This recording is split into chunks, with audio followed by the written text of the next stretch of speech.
أرس زيناو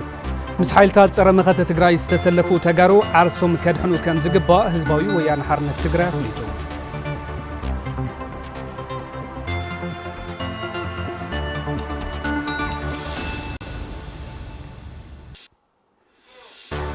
ሓርበኛታት ውጋት ኩናት ተጋደልቲ ንምሕካምን ምጥንኻርን ሓደ ወርሒ ዝጸንሕ ወፍሪ ምጥኻብ ሃፍቲ ተጀሚሩ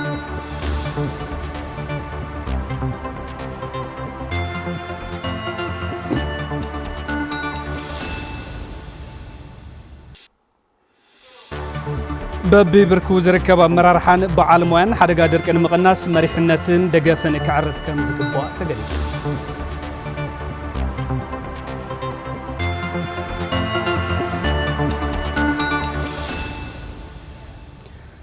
ሰላም ጥዕና ሃብልና ዝኸበርኩም ተኸታተልቲ ቴሌቪዥን ትግራይ ንምሸት ሰዓት 1 ዝሓዝናዮም ዕለታዊ ዜናታት ሒዝና ቀሪብና ኣለና ዜናታት ሰዓት ብምራሕ ኣነ ተኸልቲ ክፍለ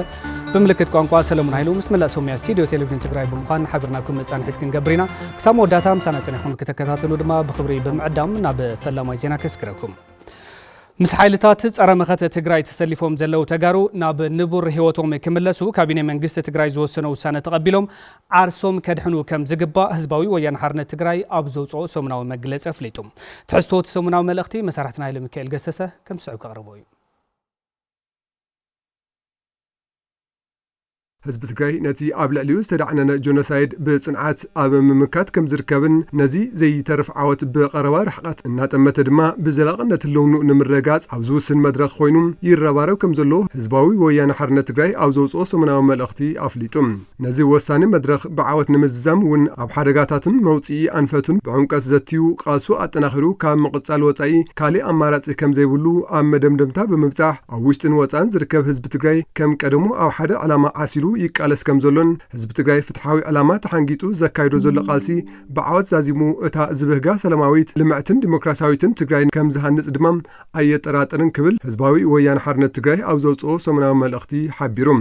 ጆኖሳይዳዊ ስርዓት ብልጽግና ነቲ ዘውፅኦ ትልሚ ምብራስ ህዝቢ ትግራይ ንምዕዋት ኣብ ውሽጢ ትግራይ ውሑዳት ከዳዓት ብምዕሳብ ዓቕሚ ትግራይ ንምብታን ክሰርሕ ጸኒሑ እዩ ዝበለ ሰሙናዊ መልእኽቲ ህዝባዊ ወያነ ሓርነት ትግራይ እዞም ኣብ ዝለዓለ ኣመራርሓ ጊዜያዊ ምምሕዳር ዝነበሩ ከዳዓት ልኡኽቶ ጸላይ ብምውሳድ ረብሓ ትግራይ ኣሕሊፎም ንምሃብ ካብ ዝፈጽሞ ብሄራዊ ክሕደት ሓሊፎም ኣንጻር ህዝብን ሉዓላውነትን ትግራይ ዝተሰለፉ ዕጡቕ ጉጅለ ክሳብ ምውዳብ ዝበጽሐ ታሪኻዊ ክድዓት ፈጺሞም እዮም ኢሉ ዓቕምታት መኸተ ትግራይ እዚ ታሪኻዊ ክሕደትን ባንዳነትን ኣብ ታሪኽ ትግራይ ጸሊም ነጥቢ ዝገድፍ ኣጋጣሚ ስለ ዝኾነ ብትዕግስትን ጥንቃቐን ከኣሊዎ ዘይተሓለለ ጻዕሪ ክገብሩ ከም ዝጸንሑን እዞም ዕጡቓት ግን ነዚ ትዕግስቲ ዓቕምታት ትግራይ ብምንጻግ ብተደጋጋሚ መሳርሒ እቲ ጆኖሳይድ ስርዓት ብምዃን ኣንጻር ህልውናን ብሄራዊ ረብሓን ትግራይ ክንቀሳቐሱ ጸኒሖም እዮም ብግልፂ እውን ህዝቢ ጸለምቲ ናብ መረበቱ ከኣቱ ኢሉ ኣብ ዝተበገሰሉ እዋን እዞም ዕጡቓት ልኡኽቶ ወረርቲ ተሓንጊጦም ድፋዕ ሒዞም ኣብ ልዕሊ ወገኖም ከም ዝተኮሱን ብሸነኽ ዓፋር እውን ብተደጋጋሚ ኣብ ልዕሊ ሰላማዊ ህዝብን ሰራዊት ትግራይን ተኽሲ ከፊቶም እዮም ሕዚ እውን እቲ ንነብሲ ወከፍ ትግራይ ብጸላኢ ሰይሙ ከብርስ ዝወፈረ ጆኖሳይዳዊ ስርዓት ብልጽግና ኣብቲ ክኸፍቶ ዝህንደዶ ዘሎ ካልኣይ ዙር ደማዊ ኩናት ቅድሚት ኣምሪሑ ክጥቀመሎምን መዝሐሊ ዓረር ክገብሮምን ኣዋፊሮም ይርከብ እዚ ድማ ኣካል እቲ ጆኖሳይደር ስርዓት ብልጽግና ብዝተፈላለዩ መልክዕ ህዝቢ ትግራይ ንምብራስ ዝሓዞ ትልሚ እዩ ክብል ህዝባዊ ወያነ ሓርነት ትግራይ ኣብ ዘውፅኦ ሰሙናዊ መልእኽቲ ኣፍሊጡ ዓቕምታት መኸተ ትግራይ ነቶም ኣብዚ ታሪኻዊ ጌጋታት ዝተሰለፉ ተጋሩ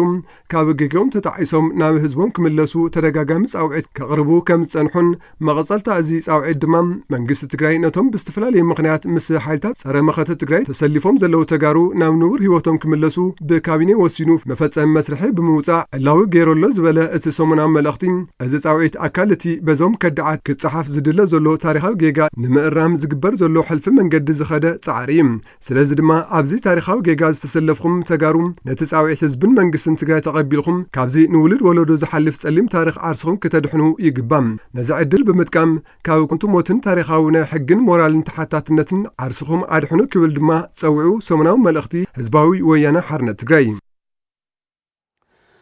ምስ ሓይልታት ጸረ መኸተ ትግራይ ተሰሊፎም ዝርከቡ ዕጡቓት ተጋሩ ናብ ንቡር ህይወቶምን ዓዶምን ብሰላም ክምለሱ ብዘቕረበ ጻውዒት መሰረት በርከት ዝበሉ ዕጡቓት ኣብ ምምላስ ከም ዝርከቡ ቢሮ ሰላምን ጸጥታን ትግራይ ኣፍሊጡ نحاس 4 2018 عام تمرت نزعمام بالعلاوينت كمرح ستايش عبي كوميتي اب زكايدو جمجم نتي صاوعيت سعيبو زملسو زلو عطقات بتي استنصر انفت مسرت عقباب لا يغبرلهم كم زلو حلافي بيرو سلام ጸጥታን ትግራይ አይተ ተወልደ ብርሃን ተስፋ ለመረጋግጾም بمسرت وسانة بيت مخري سرح فتصاميت بهراو كلاو منجست تجري استجبرت أوعيت تقبل نترخيبو أبز تجاجي علامات سلفهم أنصار حزبهم زلاقي ربحهم من كسقاسهم لك زي مخانو ترديهم زملسو زلو عطقات زاد اللي هنساتن دقافن رخيبهم ناب نبور من نوابرهم كملسو زحجز ز توادده كل لاو صعرين متجبر حموشتن وسان كوميتيات تتاشن ناب تجبر كأتوا تجير الليلهم أبالات تعبي كوميتي بوغنوم زغربة أفتصاصمان متجبرت المن كسرح زخلن نصور مخانون دحر من رجات ناتي تجمير زلو صعري تتأنخيرو كقصل مجبر بالعول توفاينت كمز سرحو دمار رجاجيسوم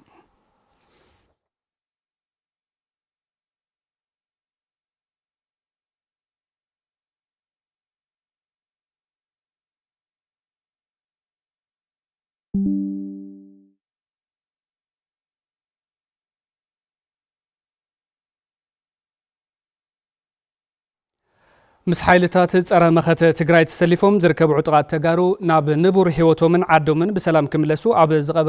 ዝቀረበ ጻውዒት ክሳብ ሕዚ ዘሎ ምዕባለን ተዛመቲ ጉዳያትን መልኪቱ ሓላፊ ቢሮ ሰላም ጸጥታን ብሄራዊ ክልላዊ መንግስቲ ትግራይ ኣይተ ተወልደ ብርሃን ተስፋለም ተወሳኺ መብርሂ ክቡና ኣብ ስቱዲዮ ዓዲምናዮ ኣለና ጋሸና ኣይተ ተወልደ ብርሃን ቋዕዳሕና መጹ ጽቡቕ መግለጺ እንዳራና ጸኒሕና ካብ ቢሮ ጸጥታን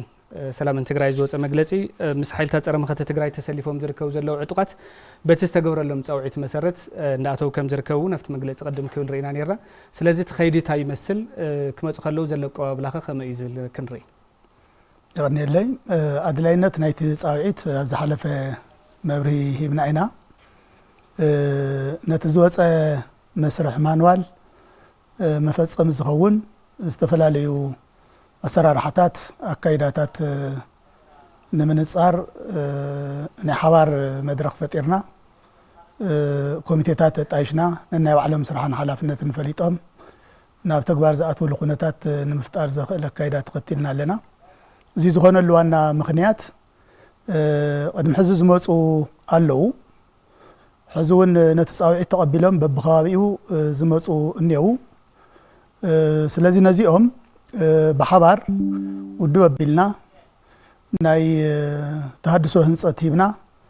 نناو كاويهم آتيهم مست محبر سب قوينهم سلامة وناورهم كمور حز قبرة كايدا إنا نختل زلنا سلاسي السرعزي قابز جمر 4-5 معلت غير اللو سلاسي تتناخير قوص نمقوار زاخل استوادد من قصاص نمقوارينا تسرح جمرنا زلنا صبوغ توم مسحيل تاصرا مخته تግራይ ተሰሊፎም ዝርከቡ ዕጡቃት ብፍላጥ ይኹን ብዘይ ፍላጥ ክሳብ ሕዚ ዘይኣተው ኣለው እዚ ካኣቱ ወይ ድማ ሓበሬታ ክበፅሖም ዝግበር ዘሎ ምንቅስቃስ ከታ ይመስል ክሳብ ሕዚ ብዘለና ሓበሬታ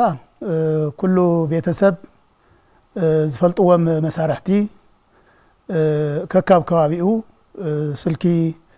ተደዊሉ ክበፅሖም ባዕሎም ኣብቲ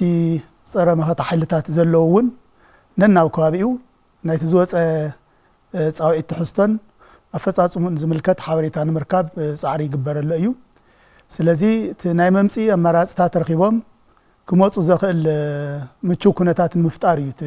من قصاص جبر زل قصاع حزي قصاع حزون أبستفلالي وردا طابع ننا وكابي أمزاتو اللو حزون تشرعت أناخير قص المقبر أبتدلينة نايت زوج مدب فلطه اللوم قلت إنت كلهم زجبر توسع صراح مسرح يدلي زبل ما بقى حزنا إنا نسرح زلنا صبوق كساو حزي زي صاوعتي تقبلهم ناو تجرم ناو تجري ناو عدم ويدما ناو مناورهم زي تملسوا بزحت له ناس لذا موداتا كحلفوا زدلي وملأخت تالي عدلكو كنت تفلطوا بزحلفة ملء تجري نهزبي مدرخات تقايد إيو أفتستقايد نهزبي مدرخات زبت نبهرا وبرسات زبل تيما حزنا أدلاينت نايت تيما ون كل خردو كل خفلطو زقبر سرحات تسريح إيو زي مالت انتهى مالت إيو قصاح 3 عامات فرقان نسلامي لنا تسميمنا تسنحنا اينا كون لعلق نصمم اين خئلن بسلعه خنصنت حزبنا خبتن بحمامن بطمتن كموت زفقد كايداون كنكتل يبلان سلازي حلواتنا لوالو غزاتنا نرغاغص مقابر جونوسايداوي سرعات بلصقنا يزبل امنت تحيزي منقصاص غبر زلو سلازي بفلاط يكون بزي فلاط ناب صره مخته حيلتات استسلفو تسرعات نبعلم تبليس خمس والعم مزحالي طيت خمس جورم فليتم من قست البعيو تعدل هو ملو باقوا تقاملون بسلام تمليسونا عدم زنورو له مچو كنتات مفتار زوص اسرارها تقبلهم بوانون ابوتهم كمصو تريفنا زلو غيزيوم كافت نورح توهيو زنبره 5 معلت لنا لنا سلاز ترف زلو 25 معلت يو سلاز بزن تريفن زلو غيزيه كله ابصرا مخته حالتات تسلف زلو بسلامنا عد مصيو صايت تقبلوا مس بيتسو خنبر زخل مچو باي تخفطرينا نصوع حلافي بيرو سلام نصتان بهراو كلو منغست تግራይ አይተ ተወልደ ብራን ተስፋለም አድመና ኸይርኩም ናብዚ ስቱዲዮ ስለ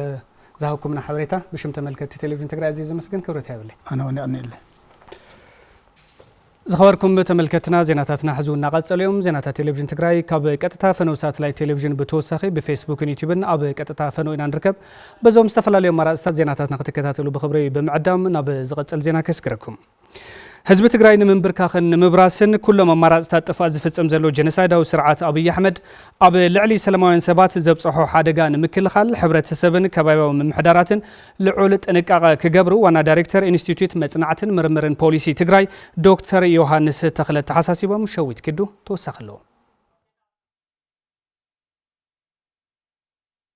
ካብ ዘጋጥም ተፈጥራውን ሰብ ስራሕን ሓደጋ ንምክልኻል ሕብረተሰብ ግቡእ ጥንቃቐ ክገብርን እዚ መስርሕ ምውሓዝ ድሕንነት ሰላማውያን ሰባት ኣብ ዝተፈላለዩ ሃገራት ዝስርሕሉ ከም ዝኾነ ዋና ዳይሬክተር ኢንስቲትዩት መጽናዕትን ምርምርን ፖሊሲ ትግራይ ዶክተር ዮሐንስ ተኽለ ገሊጾም ዓውድ ዝኸኣለ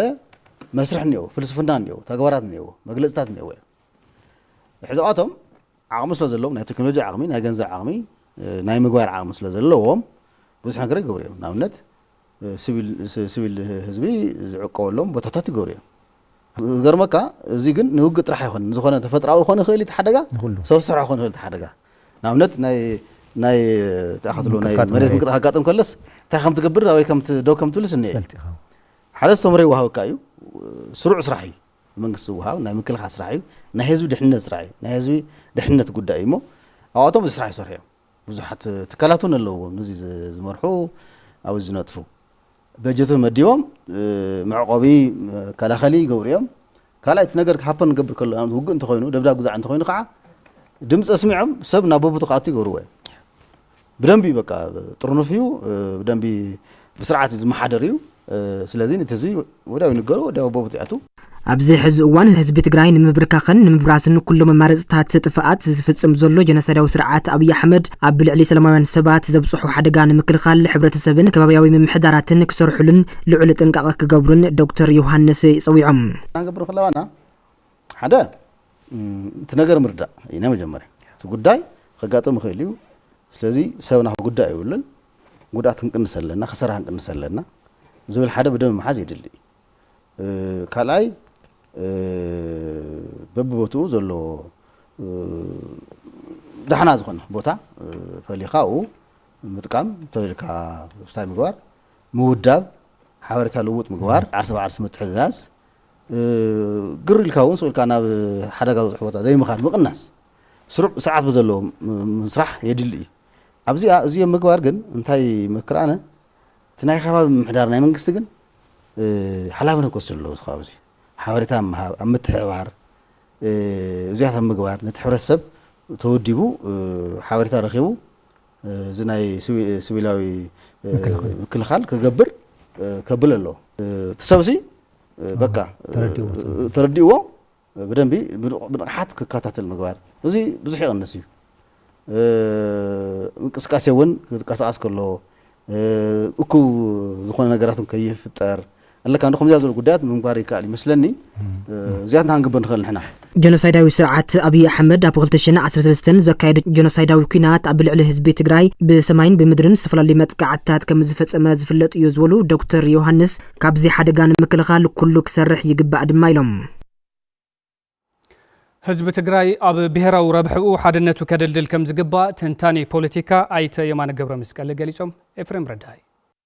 ተንታኒ ፖለቲካ ኣይተ የማነ ገብረ መስቀል ምስ ቴሌቪዥን ትግራይ ኣብ ዘካየደው ቃለ ምሕተት ሓድነት ህዝቢ ትግራይ ንምሽርሻር ዋላ ሽርሕ እንተተፋሕሰ ውሽጣዊ ጸገማት ብዘተ ብምፍታሕ ሓድነቱ ከድልድል ከም ዝግባእ ይሕብሩ ብዙሕ ነገር ተሰሪሕዎ እዩ ሓድነት ዝክሽርሻር ነገር ግን ህዚ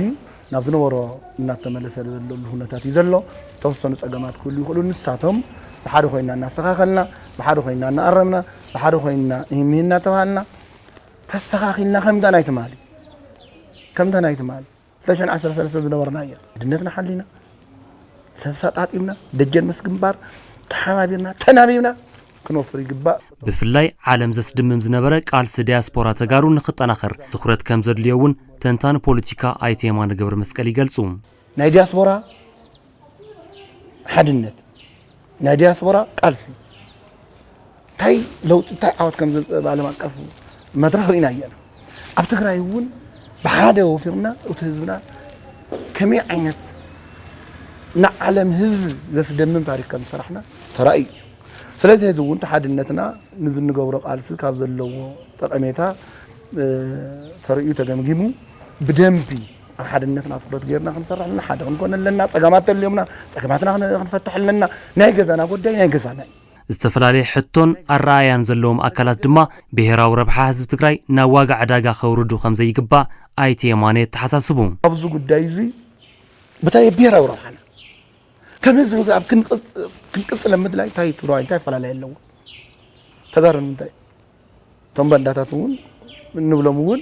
ተኾነ እኮ ትግራይነቶም ሓቂቆም ኣይጥፍእዎ ክሳቶም እንተዝኾን ኣብ ብሄራዊ ረብሓ ህዝቢ ትግራይ ሓደ እዮም ክኾኑ ዝግብኦም ሓደ ይኩን ስለዚህ ብዙ ደረጃ ከይድና ሓድነትና ኣብ ሓድነትና ዘሎ ፀገማት ፈቲሕና ክንቀፅል ክንወፍቱ ቃልሲ ክንኣቱ ኣለና ሰራዊት ትግራይ ኣጥሪዎም ዘሎ መሓዙት ቃልሲ ትኩረት ክግበረሎም ከም ዝግባእ ዘተሓሳስቡ ኣይተ የማነ ገብረ መስቀል እቶም መሰረታዊ ሕቶታት ታሪኻውን ሕጋውን ኣግባብ ተመርኪዞም ክፍትሑን ኣብ ሓበራዊ ፀላእ ድማ ምቅባፅ ከም ዘድልን ይሕብሩ ኤርትራ ዘሎ ጉዳይ እውን ብሕደር ተተሓዘ ጉዳይ ኣሎ ፅባሕ ድሕሪ ፅባሕ ብመልክዕ ክፍታሕ ዝግብኦ ነገር ኣሎ ክፍታሕ እውን ይግባእ ብኡ መልክዕ ኣፅኒሕኻ ካሊእ ምስፋኖ ዘለዎ ነገራት እውን ካልእ ነገራት እውን ብምይጥ ብልዝብ ክፍትሑ ዝኽእሉ ታሪክ ኣጣቂስካ ድዩ ካሊእ ኢልካ ድዩ ብሃገር ሽማግለ ድዩ ብሃይማኖት ክፍትሑ ዝኽእሉ ነገራት እውን ካልኣይ ሳልሰዋይ ጌርካ እቲ ዋና ዝኾነ ኣጀንዳና ግን እዚ ክበልዐና ኣፉ ከፊቱ ዝኒሆ ስርዓት ኣብ ምቅባፅ ግን ዝጀመርናዮ ህዝቢ ምስ ዝርክብ ምስ ኩሎም ናይ ኢትዮጵያ ህዝብታት ሓቢርና ክንወፍር ክንክእል ኣለና ብኹናት ጉዳት ዝበፅሖም ሓርበኛታት እቶም 75 ሚእታዊ ኣብ ውሽጢ ዓድን ወፃእን ከም ዝተሓከሙን እቶም ዝተረፉ ድማ ብቐጻልነት ሕክምናዊ ኣገልግሎት ክረኽቡ ከም ዝስራሕ ኮሚሽን ሓርበኛታት ትግራይ ኣፍሊጡ እዚ ዝተገለጸ ኮሚሽን ሓርበኛታት ትግራይ ምስ ዝተወደቡ ቲክቶከራት ትግራይ ብምትሕዋር ንመሐከሚ ጉዳት ኩናት ሓርበኛታት ተጋደልቲ ዝውዕል ሃፍቲ ንምትእኻብ ዓሊሙ ኣብ ዝሃብዎ ሓበራዊ መግለጺ እዩ ግብረ እግዚአብሔር ገዳሙ ኮሚሽን ሓርበኛታት ትግራይ ምስ ዝተወደቡ አንቃሕቲ ማሕበራዊ ሚድያን ቲክቶከራትን ንምሐከም ጉዳት ኩናት ሓርበኛታት ተጋደልቲ ዝውዕል ሃፍቲ ንምትእኻብ ሒሳብ ቁፅሪ ተኸፊቱም ንሓደ ወርሒ ዝጸንሕ ምንቅስቓስ ይግበር ከም ዘሎን ቲክቶከራት ብውልቆም ዝሰርሕዎ ዝነበሩ ስራሕቲ ምእኹል ክኸውን ከም ዝሕግዝ ምክትል ኮሚሽነር እቲ ኮሚሽን ኣይተ ኣዲስ ዓለም ገብረስላሴ ሓቢሮም እቶም ምክትል ኮሚሽነር ወሲኾም ከም ዝገለጽዎ ብኩናት መጉዳት ዝበፅሖም ተጋደልቲ እቶም 75 ሚእታዊ ኣብ ውሽጢ ዓድን ወፃእን ከም ዝተሓከሙን ሓዚ ተሪፎም ዘለዉ 25 ሚእታዊ ድማ ብቐጻልነት حكمنا وقول قالت كرخو كم سراح يحبرهم كم كومشن حرمياتات ون توكلت لونا كاو تيكتوكرات ون توكلت لو ابزي حكمنا هنا كايت لنا ون بقدم ساعه مسرت ني ما اخلت عنا سراوي تግራይ باكل رينا بمنتاي كريتيريا ملميلو خمس بنا ون حط تقريبا ማለት افتي قدم يلو نكايدو زنبرنا بزتودبه ملكو زتبتنه ملكو زي تودبه ناي هافت متخاب سراحتي ابز حيزي ساعات كم تجارو توديونا حدنتنا ون كنرجعقلو زغبنا ساعات ስለዝኾነ بفلاي دم افتم ጉዳአትና ኣብ ዝኾነ ኣካል ተስፋ ክንቆርጥ ንኸሊና ቶም ጉዳአትና ግን በእንተ ህዝብ ትግራይ ኢሎም እዮም መስዋዕት ከፊሎም ክፍተታት ውን ድሕር ዳሃልዮም እቶም ክፍተታት ንሳቶም እናተቃለስና እቶም ጉዳአትና ግን ካብቲ ዘለዎ ስቃይን መከራን ውፂና መናእሰ እዮም ኣካል ልምዓትን حويتن تግራይ ክንገብሮም ይዝግበና ነቶም ቲክቶከራት ወኪሉ ሐሳቡ ዝሃበም ወልደ ኪረስ አወጣቸው ወልደ ሽትዴፍ ንውጋት ንምሕካም ኣብ ዝግበር ምንቅስቃስ ኩሉ ኣብ ውሽጢ ዓድን ወፃእን ዘሎ ትግራዋይ ኾነ ፈታዊ ትግራይ እጃሙ ከብር ክጸውዑም ዝወፍርዚ ያው ንሓደ ወርሒ ዝጸንሕ ወፍሪ እዩ እዚ ወፍሪ እዚ ክንገብር ከለና ግን ያው ኩሉ ህዝቢ ያው ጎና ክኸውን ኩለን ትካላት ኣብ ጎና ክኾና ኩሉ ኣብ ደገ ዘሎ ዲያስፖራ ይኹን ኣብ ውሽጢ ዓዲ ዘሎ ምሳና ኣብ ጎና እንድሕር ኮይኑ ኢና እዞም ተጋደልቲ እዚኦም ክንሕክሞም ንኽእል እሞ ያው እንግዲህ ንሕና ኣብዚ ተተናጊርና ህዝቢ ሕዝና ኢና ኣሚንና ኢና ከምኡ ንገብር ዘለና እሞ ኩልኩም ኣብዚ ትሰምዑና ዘለኹም ክብራት ኣብ ደገና ውሽጢ ዓዲ እንትርከቡ ተጋርን ኣሕዋትና ኣብ ጎና ንክትኾኑ ፃውዒተ የቐርብ ጎና ጎኒ ሎም ዘመን ዝኽበር በዓል ኣሸንዳ ደቂ ኣሸንዳ ትግራይ ውግኣት ተጋድልቲ ንምሕካም ብዝኽኣሉ ዓቕሚ ድጋፍ ክገብራ ዝገለጸት ድማ ከያኒት ሓረግ ሕሉፍ እያ ደቂ ኣሸንዳ ብብ ፍናና ማለት ብብ ስራሕና ሰሪሕና ናፍቶም ኣሕዋትና መሐከሚ ኣታው ክንገብር ፃውዒት ከቕርበልክን ይፈቱ ደቂ ኣሸንዳ ብጣዕሚ ልሳቀዩ ኣሕዋትና እኒአው ልገደዱ ብጣዕሚ ልገደዱ ኒኦና ሞ እሶም ልክሕከሙ ሕጋዊ ካብ ኮነ ንቲክቶከራት ካብ ተዋሃበ ቲክቶከራት ለስርሖም ክሰርሑ ብቁኑዕ መንገዲ ልክኸዱ እቶም ልገደዱ ቀዲሞም ልክሕከሙ ብዘጋጣሚ ልልምልከተኩም ኣካላት ልገደደ ቅድሚያ ሂብና ክንሕክሞም ክብል ይፈቱ ሕብረተሰብ ኣብ ምክልኻል ገበንን ስጋት ገበንን ዝጀመሮ መንቀሳቐስ ኣጠናኺሩ ክቕጽለሉ ከም ዝግባእ መምሕዳር ከተማ ዓብዪ ዓዲ ተሓሳሲቡ ካብ 4 ጣብያታት ከተማ ዝተወከሉ ክፋላት ሕብረተሰብ ኣብ ዙርያ ምርጋጽ ጸጥታን ሰላምን ከባቢኦም ማእኸል ብምግባር ዘተሳሊጦም ኣለው ሪፖርተርና ንጉሰ ማረ ዝለኣኸው ጸብጻብ ኤፍሬም ገብረኺዳን ከም ስዑ ከቕርቦ ካብ 4 ጣብያታት ከተማ ዓብዪ ዓዲ ዝተወከሉ ክፋላት ሕብረተሰብ ኣብ ዙርያ ምርግጋጽ ጸጥታን ሰላምን ከተማ ማእኸል ብምግባር ዘትዮም ኣብታ ከተማ ዝፍጸሙ ዝነበሩ ዝተፈላለዩ ገበናት ዝነከዩ እኳ እንተኾነ ሕዚ እውን ኣብ ምክልኻል ገበንን ስጋት ገበንን ብዝተዋደደ መንገዲ ክሰርሓሉ ከም ዝግባእ ድማ ተሳተፍቲ ተዛሪቦም እቶም ነበርቲ ኣብ ምውፋር ዘይሕጋዊ ዕደናን ጉድለት ስነ ምግባርን ገለ ኣባላት ፖሊስ ዝረኣዩ ጸገማት ንምእራም ድማ ፖሊስ ትኹረት ክገብረሉ ሓቲቶም መብዛሕትኦም እቶም ገበነኛታት ዝበሃሉ ምስ ፖሊስ ዕርክነት ዝጠበቐ እዩ ዝበሃል ኣብዚኣ ዘላ ኩነታትስ ትፍለጥ ድያ ካልአይቲ ሕቶይ ኣፍታ ናይ ወርቂ ፖላዊስ ንኻሊእ ይሕሉ ባዕሎም ኩዕት ይሓድርዎ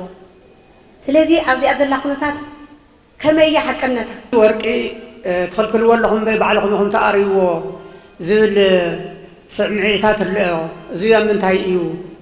بخمي تالي عزاز بيت صحفت بوليس كتما عبي عدي انسبكتر كيروس اياله ابتا ختما زفصمو زنبرو غبنات ينكي مهلاون بمغلاص ازي نابز حشه بركن مسغغار ودابتات فورم محبرسب متنخار اگداس خمزخونه حبيروم افت وردا زلو فورم صبو سرعت يسرحيو ناس تا محاور صبو سرع يسرحيو او قبليات حشه سرع يسرحيو او قطنات حشه سرع يسرحيو كم كتما زوقسنا ندحريتون زملسنا بلوك اوداد باكن وداوي طرح امنا اينا قمنا نبر كواويو كحلو زخل فيت نفيت زبال حلوه يغدلي اب عدنا ورقن تزامرت ጉዳያትን ዘለው ስክፍታታትን መቅራፍ ትኩረት ተዋሂብዎ ይሰርሐሉ ከም ዘሎ ድማ ኢንስፔክተር ኪሮስ አረዲኦም መደባ መፍጻም ምጉዳለሎ ተመደብ መፍጻም ምጉዳል ክሉ ተሎ ዝኾነ ዝምድና ዝኾነ ርክበሎ محزنة كيهلو زبلكن قمجي منين كبير عمر نيرا وشت جزاوتي سوي بحجاو الناس يقولس حجاو زمسل تراجع من أي أوبريشن سرعة هنا كاي تلا يفشلنا كفشل تلا آلات بوليس زمدنا لكم ينزم سوازيهم وإيد لكم يزولون قمجي منا خسر زبوا سكون تون وسيلنا كنا هذه مثل هاي وركي تراجع متلاعلو أفتن بخفتة درجة استلع لكن عزون قرارات النتوسيلنا نمستخال مساهم زيزنا أخوينا نمستخال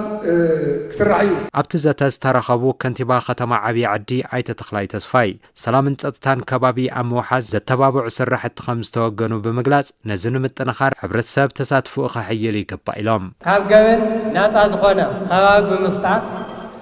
مستحزي اتينا يزلنا ጫፍ ዝበጽሐ ናይ መኸተ ምድላውና حزي نقدميناون ዝፍጠሩ ኩነታት ግምት ውሽጥ ናተው ንጸላእቲ ረመት ዝኾነ ካብ ምፍጣሪት ዋና ዕላማ ኣብ ከተማ መቐለ ሓምለዋይ ልምዓት መሰረት ብምግባር ኣብ ዝኽረምቲ ልዕሊ 92,000 ዝተፈላለዩ ዓይነታት ፈልሲ ከም ዝተተኸለ ቤት ማዘጋጃ ከተማ መቐለ ፍሊጡ ንሳ ተስፋይ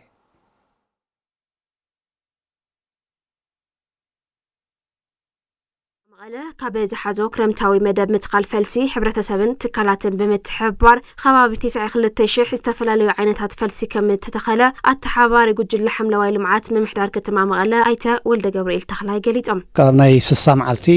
ትልሚ ዝተሸረፈ ናይ ወፍሪ ተኸላ ተኻይዱ እዩ ካብዚ ስካብ ሕዚ ናብ 92,000 ከባቢ ኣብ ዝተፈላለዩ ስትራቴጂታት ዝተፈላለዩ ግልጋሎታት ክውዕሉ ዝኽእሉ ክትከሉ ተገይሮም እዮም ማለት እዩ ናይ ምልዓል ስራሕታት ክስራሕ ተገይሩ እዩ በተለይ ከዓ ሕብረተሰብ ባዕሉ ፈልሲ ገዚኡ ባዕሉ ክተክል ባዕሉ ክከናኸን ኣቀል ብምግባር ብዝተፈላለዩ ናይ ሚድያታት ሽፋን እውን ብምሃብ ኣብዚ ሰፊሕ ናይ ምብርባር ስራሕ ተሰሪሑ እዩ በዚ ምክንያት እውን ብርክት ዝበለ ተኽልታት መውዛሕትኡ ከዓ እናገዘት ሕብረተሰብ ክተክል ክኢሉ ዘሎ ማለት እዩ እዞም ዝትከሉ ዘለው ተኽልታትን ዕምባባታትን ፍርኦም ዝብልዑን ምስ ጽባቐ ስነ ከባቢን ማእኸል ዝገበሩ ከም ዝኾኑ ዝገለጹ ኣይተ ወልደ ገብርኤል ነዚ ድማ ዝምልከቶም ከባቢታት እንዳተመረጸ ተግባራዊ ግበር ከም ዘሎ ይገልጹ ኣብ መንግስታዊ ይኹን ዘይመንግስታዊ ትካላት ኣብ ናይ ሰፈር ፓርክታት ንብሎም ኣለው ኣብዚኦም ዝውልዑ ማእኸል ጌርካ ናይ ምስራሕ ስራሕቲ ዝተፈላለዩ ረብሓውን ዝውልዑ ጥራሕ እንተይኮንስ ንጽላሎም ክኾኑ ዝኽእሉ ኤቨርግሪን እውን ዓመት ሙሉእ ሓምለዋይ እውን ዝኾኑ ምስ ስነ ከባቢያዊ ኢኮኖሚያዊ ማሕበራዊ ረብሓታት ዘለዎም ማእኸል እናገበርካ እዩ ዝትከል ዘሎ እዚ እውን ሕብረተሰብ ባዕሉ ገዚኡ ኣብቲ ናይ ዝውልዑ ማእኸል እናገበረ ዝገዝአሉ ኩነታት እዩ ዘሎ ድዋል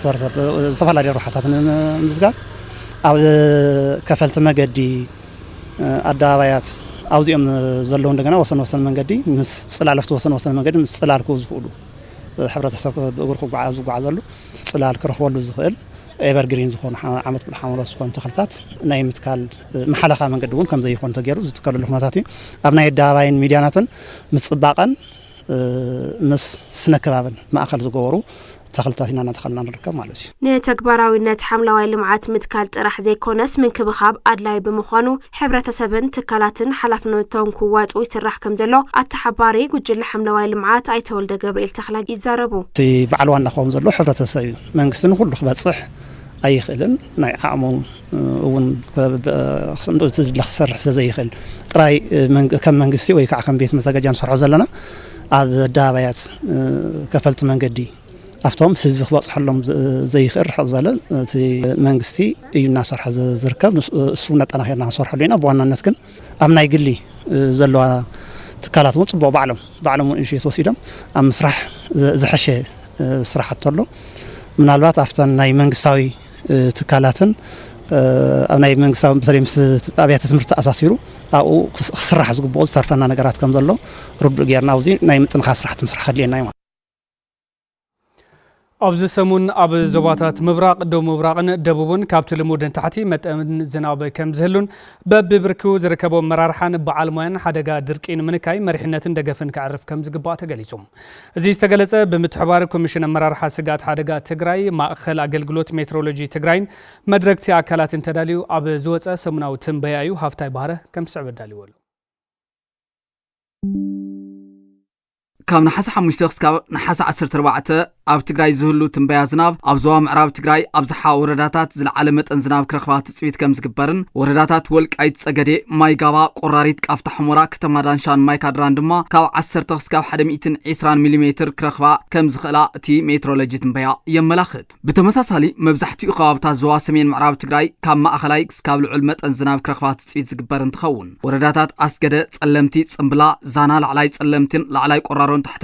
ታሕታይ ቆራሮን ካብ 60 ክሳብ 100 ሚሊ ሜትር ናይ ምርካብ ዕድል ከም ዘለዎን እቲ ጸብጻብ ሜትሮሎጂ የመላኽት ብሓፈሻ ኣብቲ ዞባ ዝህሊ ዝርግሐ ዝናብ ንምንቅስቓስ ሕርሻ ምቹው ኮይኑ ከም ዝቕጽል ሜትሮሎጂ ኣሃዛዊ መረዳእታታት ይሕብሩ መብዛሕትኦም ወረዳታት ዞባ ማእኸል ድማ ካብ ማእኸላይ ክሳብ ልዑል መጠን ዝናብ ክረኽቡ ትፅቢት ዝግበር እንትኸውን ኣብዝሓ ወረዳታት ካብ 30 ሚሊ ሜትር ክሳብ 60 ሚሊ ሜትር መጠን ዘለዎ ዝናብ ክህልወን ከም ዝኽእል እቲ ትንበያ ዘመላኽተ ኮይኑ ወረዳታት ኣሕፈሮም እምባስነይቲ እንዳባፅሕማ ላዕላይ ማጮ ኣበርገለ ሓሓይለን እገላን ራማ ዓዲ 4 ድማ ካብ ዞባ ማእኸል ትሑት መጠን ዝናብ ናይ ምርካብ ዕድል ከም ዘለዎን እቲ ትንበያ የመላኽት በኣንጻሩ ዝበዝሑ ከባቢታት ዞባ ምብራቅ دو مراق دوون كاب بطعم استحاتق سكاب وسن مأخلاي متن زناب زلوم كاب 10 سكاب 4 ملم ناي مركاب عدل زلوم انتخون كم أصبي سوحا سعسي سعادة أنبا إيروبن سراؤون برتان كاو زوا مراق كم أدما ورداتات رايا عزوو رايا جرجرن رايا لاماتان كاو زوا دو تحت 3 ملم ناي مركاب عدل كلون كم زخل تتنبيلو حفشا سلسي زواتات مراق دو مراق دوون كاب ترمود نتحتي متن زناب كم زلو اتي مترولوجي تنبيا زملاخه تخوينو زي أبسرح تحرشان أغروت ماين آلوتاو تسلوا خلوا كم زخل تتنبيه خمزلو اتخومشن حبيرو زناب جميروان أبزلوا ورداتات كالتفان كزرع مقبار نايزر اوان جناي بزبل لماداوات تحساسبا مزنقع خيفتر لعلك تترك جبارن سنة مهدار مسرز جبرا قلتفهم زوات حزر رأتي مزرع قمزد اللي زقلصه اتخومشن أمرار حاسكات حدقات تقرأ سنة طبت ماي ناورو حنموعال استوادد ناي ماي معوار سرحتي مزرحي قبائلو بمخنيات تي تفاطير زلو تنكارا إلينو ኣብ ትግራይ ከጋጥም ዝኽእል ሓደጋ ሕጽረት ዝናብ ንምቕናስ ካብ ላዕሊ እስካብ ታሕቲ ዝተፈላለዩ ስራሕቲ እናተሰርሑ ከም ዘለዉ ዝሓበረ እቲ ኮሚሽን ሰሙናዊ ትንበያ ንጥፈታት ማእቶት ሕርሻ ንምክያድ ወሳኒ ሓበሬታ ስለ ዝኾነ ናብ ኩሉ ሓረስታይ ክበጽሕ ክግበርን በብብርኩ ዝርከብ ኣመራርሓን በዓል ሙያን ድማ ነቲ ኣንጸላልዩ ዘሎ ሓደጋ ድርቅን ምቕናስ መሪሕነትን ደገፍን ክዕርፉ ይግባእ ኢሉ أب زوبا مأخل تجراي نمرارحان كيلاتات تمرتي أب حدش زتدالوه مقان سرعة تمرتي أب كتم خصوم سلطنة وهبلهم السلطنة مرارحان كيلاتات تمرتي تحستون أدلاينتن حدش مقان سرعة تمرتي بزقباء ترديوم تكبرون مقبار حقا زي كم زخونة حلا في بيرو تمرتي تجراي دكتور كيروس قعش قليزهم اتي بمهورات تداليوس تدالو حدش مقان سرعة تمرتي لوطي فلتاتن عبيتن تكنولوجي عالمنا طلب حويت حزب تግራይ መሰረት በመግባር ከምዘ ተዳለው ድማ ዶክተር ኪሮስ ረዲኦም ኣብ ስልጠና ካብ ኮሌጃት መምህራን መራርሓ ትምርትን ዓድዋን ዓብይ ዓድን ከምኡውን ካብ ዝተፈላለዩ ወረዳታት ዝተወከሉ ኣመራርሓ ኪላታት ትምርትን ርእሳነ መምህራንን ይሳተፉ ከም ዘለው መሳርሕትና ፍሳ መዝገበ ኣመላኺቱ